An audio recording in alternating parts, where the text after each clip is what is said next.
सोलापूर जिल्ह्यातील मोहोळ तालुक्यातून एक धक्कादायक आणि संतापजनक बातमी समोर आली आहे। बेगमपूर येथे रात्री तब्बल 2:30 वाजण्याच्या सुमारास सलग 3 दुकानांवर जबरी दरोडा टाकण्यात आला आहे। समर्थ सुपरमार्केट, डीके ऑनलाईन सेंटर आणि राजमुद्रा दूध डेअरी या 3 दुकानांना चोरट्यांनी लक्ष्य केले। या दरोड्यात तब्बल 3.5 लाख रुपयांचा मुद्देमाल लंपास केल्याची माहिती समोर येत आहे।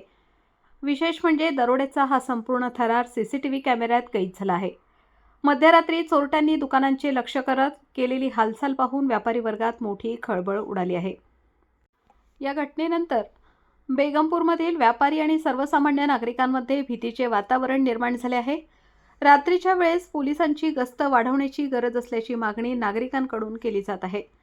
सोलापूर जिल्ह्यात चोरी आणि दरोड्यांच्या घटनांमध्ये सातत्याने वाढ होत असल्याने पोलीस प्रशासनासमोरही मोठे आव्हान उभे राहिले आहे। या प्रकरणातील चोरट्यांचा तातडीने शोध घेऊन त्यांना अटक करावी आणि व्यापारी व नागरिकांना सुरक्षिततेची हमी द्यावी अशी मागणी जोर धरू लागली आहे। नेमका हा दरोडा कसा टाकण्यात आला, चोरट्यांची हालचाल कशी होती, पहा बेगमपूरमधील दरोड्याचा हा सीसीटीव्ही थरार फक्त KL न्यूज मराठी न्यूजवर। जर आमच्या चॅनलला नवीन असाल तर KL मराठी न्यूजला सबस्क्राईब करायला विसरू नका।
ವಿಶೇಷಣ ಕೊಡಿಸ್ಕೆ ಬರೋಕ್ಯಾ ಗಾಡಿ ಬೇಕು ಅಯ್ಯೋ ನಿಮ್ಮ ಅವ್ನು ಎಂತ ಗಾಡಿ ಕೂಡ